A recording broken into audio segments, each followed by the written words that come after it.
మీ దగ్గర ఎక్కువ గిరిజనులు ఉంటారు. గిరిజన పాపులేషన్ నాకు తెలిసి 49% 50% ఉంటారు. మీ గిరిజనులకు ఈ గిరిజనులకు ఏమని చెప్పండి కేసీఆర్? ఫారెస్ట్ను కొట్టుకొని పోడు వ్యవసాయం చేసుకున్న గిరిజనులకు వాళ్ళ భూములు వాళ్ళకి ఇస్తా అని చెప్పిండా లేదా? చెప్పిండా లేదా? 20 ఏళ్ల క్రితం 30 ఏళ్ల క్రితం చెట్టును కొట్టుకొని పుట్టను సాఫ్ చేసుకొని ఆ భూములలో బోర్లు వేసుకొని బావులు తవ్వుకొని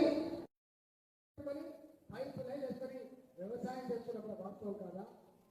ఆ భూముల మీద ఫారెస్ట్ అధికారులు వచ్చి నీకు పట్టా లేదని ఆ భూముల చుట్టూ పెంచు కొట్టి ఆ బోర్లను పీకేసి ఆ మోటార్లు బాయిలో పడేసి ఆ కరెంటు కనెక్షన్ కట్ చేసి ఫారెస్ట్ అధికారులు మిమ్మల్ని వేధిస్తున్న మన వాస్తవమా కాదని చెప్పండి. వేధిస్తున్నా లేదా? మనం మగవాళ్ళు పోతే కొడుతున్నారని ఆడవాళ్ళు చిన్నపిల్లల తల్లులు గర్భవతి స్త్రీలు ఫారెస్ట్ అధికారులకు పోయి అయ్యా ఈ భూములు ఈ 30 ఏళ్ళుగా దున్నుకుంటున్నాము, ఈ భూమి తప్ప మాకు ఇంకోటి లేదు, రెక్కాడి చక్కని దొక్కని పేదవాళ్ళను మా భూములు గుంజుకోకండి అని చెప్పి కాళ్ళ మీద పడితే ఫారెస్ట్ అధికారుల కాళ్ళ మీద పడితే బూటు కాలతో తన్నిన మాట వాస్తవమా కాదా చెప్పమని చెప్పి కోరుతున్నాం.